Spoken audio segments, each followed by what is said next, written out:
I had been looking forward to this family trip for months. My name is Rachel Miller. I'm 26 years old. And to be honest, vacations with my family were always a little complicated. We're not one of those picture-perfect families you see in commercials, sitting around a campfire singing songs. No. We're the kind of family that pretends to get along but secretly collects grudges like they're souvenirs. Still, when my mom suggested a family trip to the mountains of Colorado, I thought, why not? Maybe it could be a reset button for all of us. The drive up there was long, about 6 hours from our place in Denver. I sat in the back seat of my brother David's SUV, squeezed between his wife Jessica and a pile of luggage that smelled like too much fabric softener. Jessica had her earbuds in, ignoring me, while David kept cracking jokes only he thought were funny. Mom rode in the front seat, giving directions no one asked for. Dad drove silently, as always, his jaw tight like he was carrying the weight of the world, or maybe just the weight of putting up with Mom. I stared out the window at the winding roads, the towering pines, and the sky that seemed to stretch forever. For a brief moment I thought, this could be good. Maybe this time they'll treat me like I actually belong. When we finally pulled up to the lodge, it was breathtaking. A massive wooden cabin perched against the backdrop of snow-capped mountains, with warm lights glowing from the windows like something out of a winter postcard. I carried my bag inside, heart buzzing with excitement. The lobby smelled like pine wood and hot chocolate, and for once I felt a little hopeful. That hope didn't last long. Mom walked up to the reception desk, spoke with the clerk, and then handed out key cards. One for her and Dad, one for David and Jessica. And that was it. I waited, standing there with my suitcase in my hand, expecting her to turn and give me mine. But she didn't. She just smiled and said, "All right, let's go settle in." Mom?" I asked, my voice shaky. "Where's my room?" She blinked at me like I had just asked her to solve a math equation. "Oh, we didn't book one for you." The words punched me in the stomach. "What do you mean you didn't book me a room?" Jessica smirked from the corner, clearly enjoying the show. David pretended to look at his phone. Mom sighed like I was being dramatic. "Rachel, you're always so independent. We thought you'd be fine sharing. You can sleep on the pull-out couch in David and Jessica's room. It's just for a few nights." I couldn't believe what I was hearing. They had known about this trip for months. They had booked the rooms in advance, and somehow, I was the only one left without a space of my own? A pull-out couch? With my brother and his wife? "Are you serious?" I asked, my voice rising. Dad muttered, "Rachel, don't start." "Don't start?" I repeated, feeling my cheeks burn. "You guys couldn't even bother to include me in the reservation? Like I'm some afterthought?" Jessica finally chimed in, her voice dripping with fake sweetness. "Oh, come on, Rachel. It's not a big deal. We'll make space for you. It'll be fun, like a sleepover." Her smirk told me everything. She loved this. She loved seeing me humiliated, the outsider in my own family. I swallowed hard, trying not to cry right there in the lobby. My family didn't even notice. They just gathered their things and walked toward the elevator, leaving me standing there with my suitcase, fighting the urge to scream. That night, lying on the lumpy pull-out couch while Jessica whispered and giggled with my brother in the bed across the room, I stared at the ceiling and made a decision. If they wanted to treat me like I didn't belong, if they thought they could push me aside like I was nothing, then fine. I'd play along, I'd smile, I'd laugh at their jokes. But deep inside, I was already planning. They had no idea what was coming. By the end of this trip, they wouldn't just regret forgetting to book me a room.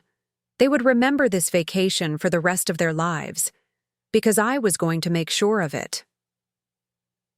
The next morning, sunlight spilled across the mountains, painting everything in gold. From the outside, it was perfect. Families heading to the dining hall, kids running in the snow, couples sipping coffee by the fire. On the inside, though, I was boiling. I'd barely slept on that miserable pull-out couch, listening to Jessica's dramatic sighs every time I shifted or coughed. Still, when I got up, I plastered on a smile. That was the first rule of revenge: never let them see you bleed.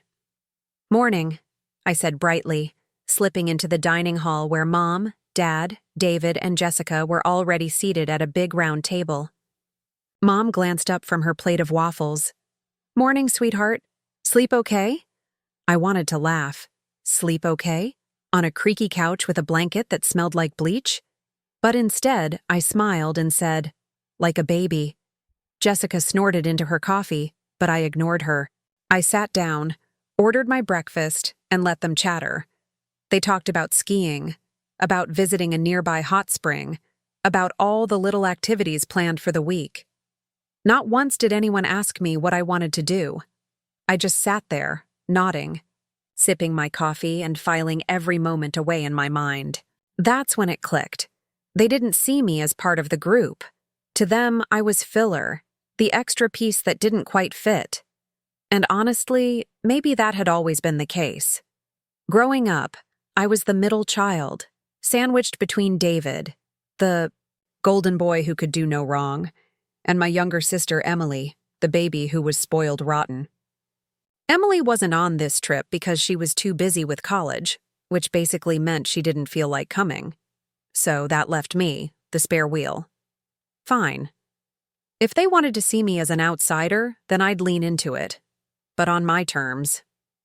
After breakfast, we went skiing. Or rather, they went skiing. I'd been on skis maybe twice in my life, but when I told them I wasn't comfortable, Jessica rolled her eyes. "Come on, Rachel. Don't be a baby. It's not that hard." David chuckled. "Yeah, just try not to break your leg." I smiled sweetly and said, "Don't worry, I'll figure it out." In reality, I had no intention of humiliating myself on the slopes while they laughed. So I let them take off, all four of them whooping and hollering as they went down the mountain.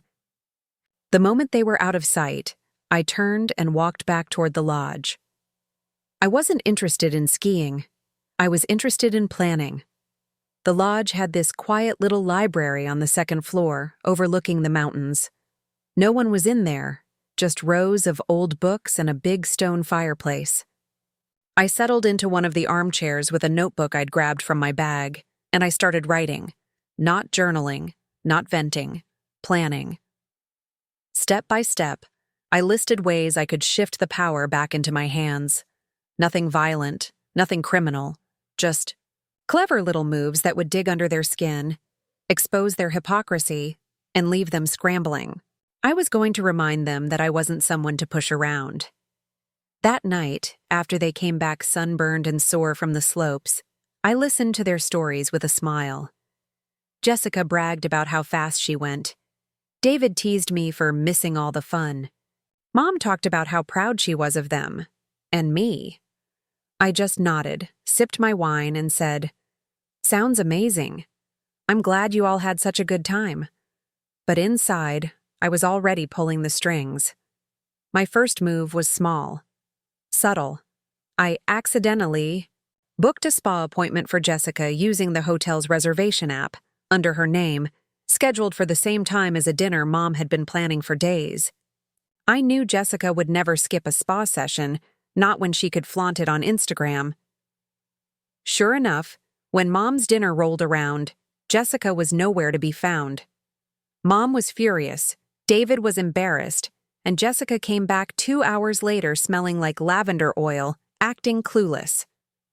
"Oh, didn't anyone tell you?" I asked innocently. I thought Jessica had mentioned her spa appointment. The look Jessica gave me across the table could have cut glass. But she didn't say a word. It was just the beginning. The beauty of revenge isn't in one big explosion. It's in the slow, quiet burn. It's in the little cuts that no one notices until they're bleeding out. And trust me, by the end of this trip, they'd all be bleeding. The next morning, I woke up earlier than everyone else. My back was killing me from that couch, but I didn't care anymore. If anything, the discomfort just fueled me. I slipped into the kitchen quietly, poured myself some coffee, and sat by the big window overlooking the snowy slopes. It was peaceful, almost beautiful, the way the sun made the mountains look like glass. But all I could think was, they don't deserve this peace, not after how they've treated me. By the time the rest of them came down for breakfast, I already had my next move ready. Mom looked at me, surprised. "You're up early." I smiled. "Yeah, I just wanted some time to myself. Didn't want to slow you guys down." "Oh, honey, you don't slow us down," she said automatically. But her eyes darted back to David and Jessica, who were already whispering to each other. Empty words. That day, they wanted to go snowmobiling. I volunteered to book the rentals online for everyone, acting like I was being helpful. What they didn't know was that I booked only 3 machines. I made sure the confirmation email looked official, then forwarded it to Mom. When we showed up at the rental shop, chaos started. "What do you mean you only have 3 snowmobiles?" David asked the clerk, frustrated. "That's what your reservation says," the clerk replied, pointing at the screen. Jessica pouted, crossing her arms. "Well, I'm not sharing. I want my own," Mom sighed. "Oh, for heaven's sake." I leaned forward sweetly. "It's fine. I don't mind sitting this one out. You all go have fun. I'll just hang back at the lodge." They looked at each other awkwardly. No one offered to switch, not even Mom.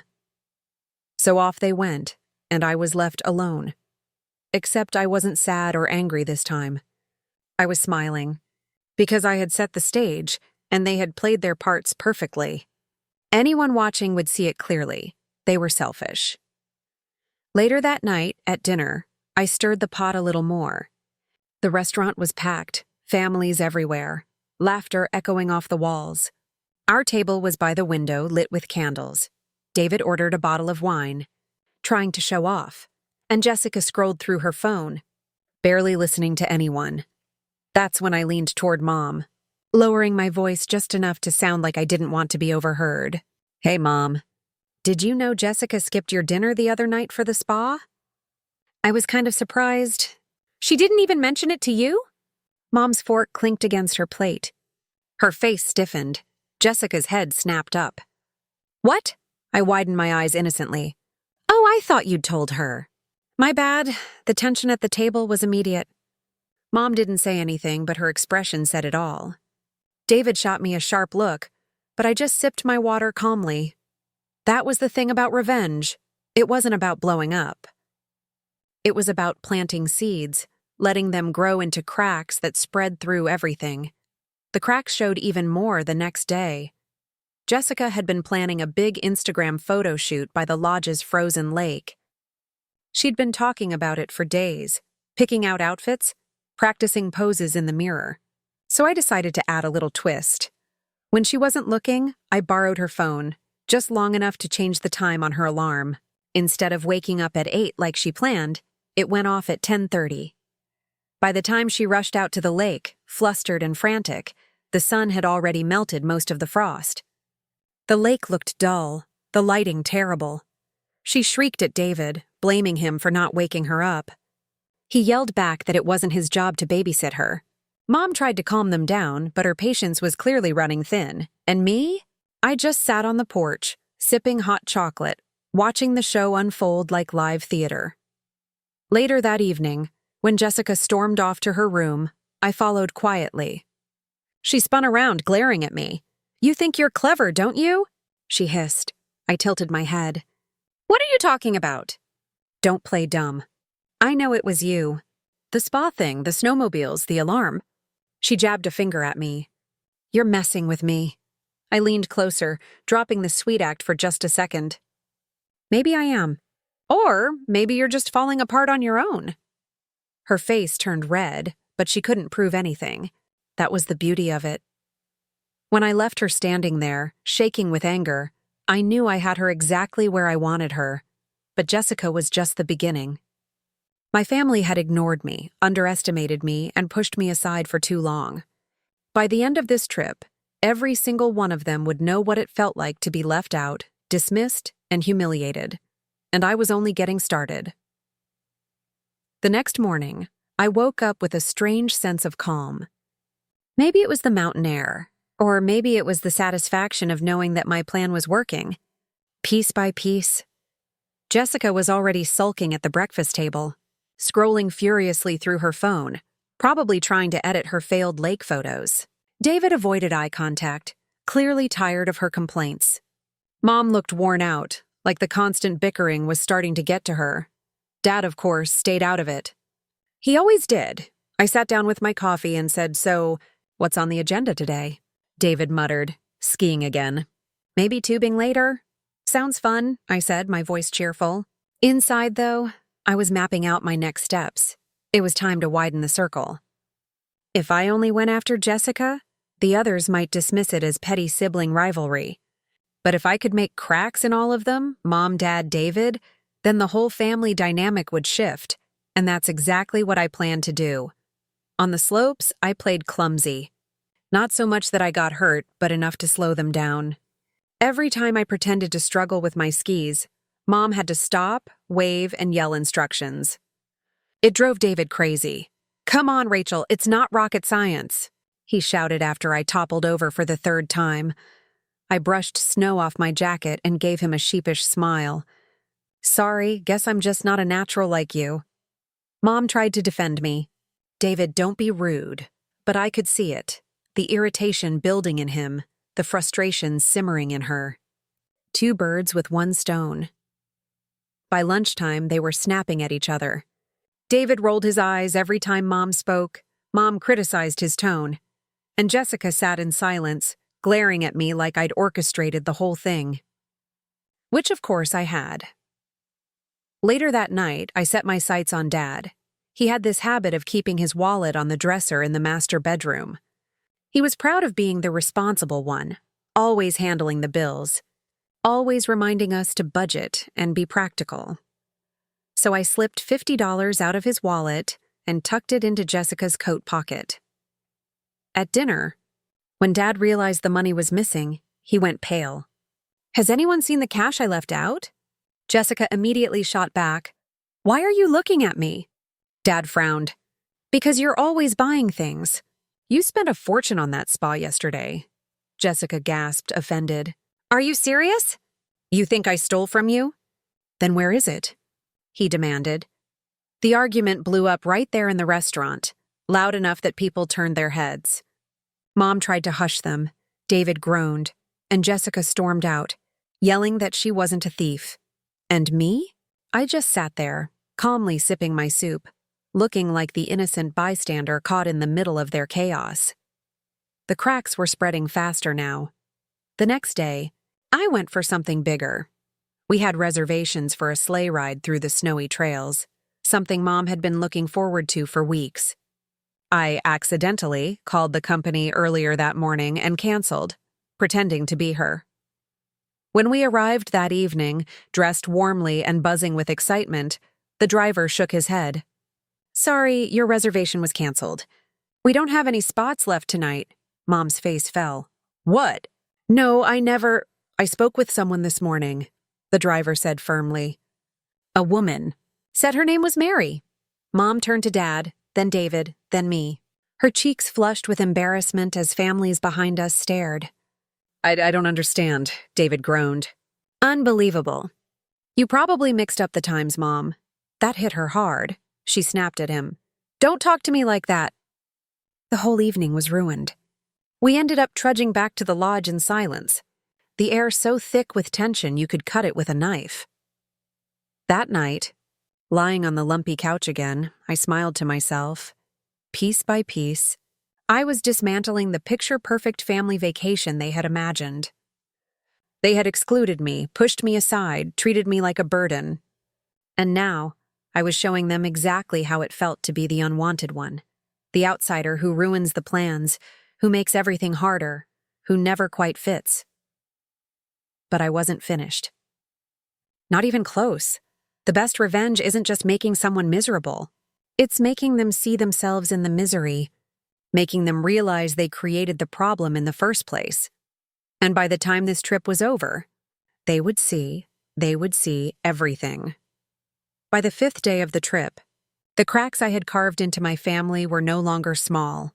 They were gaping fractures, jagged and sharp, cutting through every interaction. Breakfast was almost silent. David sulked. Jessica avoided eye contact. Mom sighed every few minutes, and Dad buried himself in the newspaper like if he pretended hard enough. The tension would disappear. I chewed my pancakes slowly, savoring the silence. When the waitress came to refill our coffee, she hesitated, clearly sensing the strain. Families at other tables laughed and joked. But ours looked like four strangers forced to sit together, and it was perfect, because now it was time to push them past the breaking point. After breakfast, David suggested we all go ice skating at the outdoor rink in town. Mom jumped at the idea, desperate to salvage some sense of togetherness. Jessica just muttered, "Whatever," but she tagged along. I agreed too, of course smiling sweetly as though I were still trying to play along.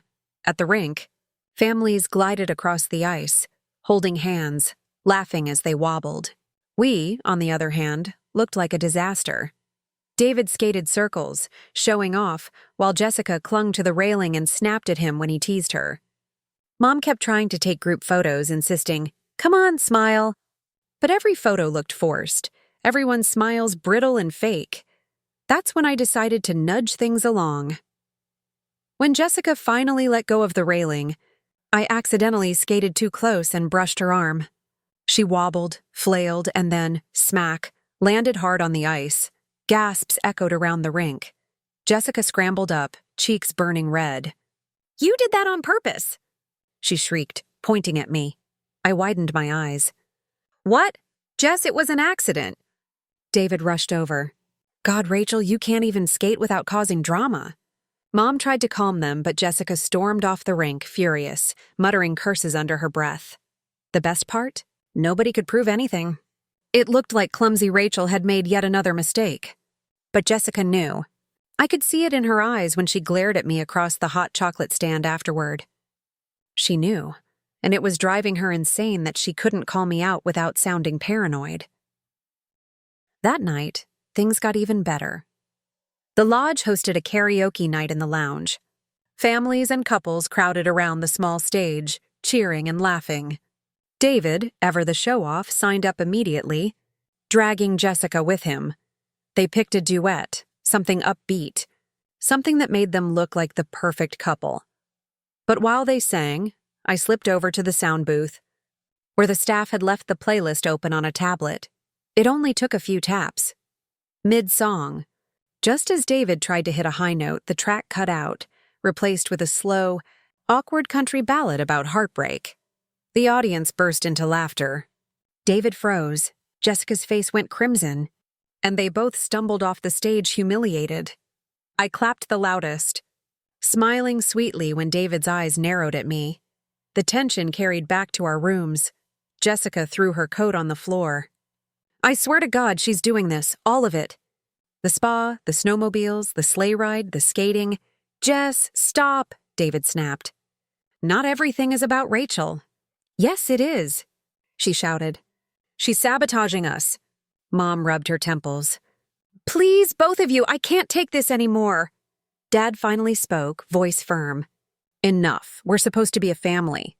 This bickering is ruining everything." I sat quietly on the couch, hugging a pillow, pretending to look hurt. I don't know why Jessica keeps blaming me. I've been trying so hard to fit in. Mom looked guilty. David groaned. Jessica looked like she wanted to scream. And that was the moment I knew I had them right where I wanted them, because Jessica was unraveling. David was frustrated, Mom was exhausted, and Dad was finally forced to admit the family was crumbling, but I wasn't finished. Not yet. The next day was supposed to be the grand finale of the trip, a big family dinner at the nicest restaurant in town. Mom had made the reservation weeks ago, raving about how it was the highlight of the whole vacation, and that was exactly why I chose it as the stage for my final act. Rachel walked into the dining room like she owned the place. And technically, after everything she'd uncovered, she kind of did.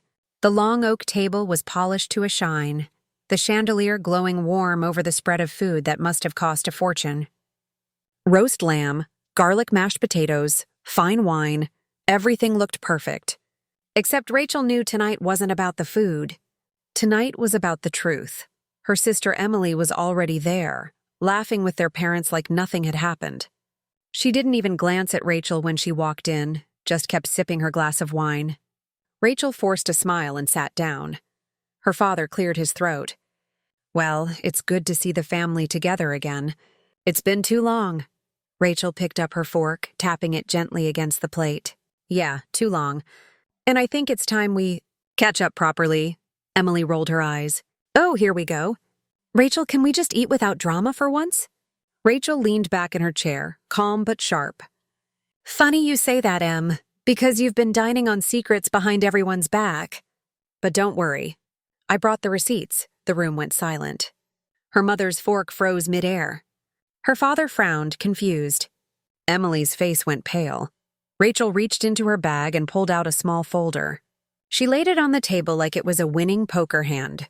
Inside were printouts, emails, bank transfers, photos, evidence. "You see," Rachel said, her voice steady. "While you were busy parading around as the perfect daughter, you forgot to cover your tracks. The late-night parties in my house. The stolen money from Dad's accounts. The deals you thought no one knew about. Guess what? I know everything." Her father's eyes widened. "Emily, is this true?" Emily stammered, trying to grab the papers, but Rachel snapped them back. "Don't touch these." The tension cracked wide open. Her mother gasped. Emily tried to laugh it off, but her voice cracked. "She's lying. She's always been jealous of me." Rachel stood, her voice sharper now. "Jealous? Of someone who sneaks into my home, trashes it with her friends, and then pretends she's some angel in front of you two? Please, I've spent weeks cleaning up her mess. Tonight I'm done." And then Rachel did the one thing no one expected. She stood up, raised her glass of wine, and clinked it against Emily's. "Here's to the family's perfect daughter. May you enjoy your last supper as the favorite." Her father turned to Emily, his face red with anger. "Is this true? Did you steal from me?" Emily's lip quivered. "Dad, I can explain," but Rachel didn't let her. She hit play on her phone.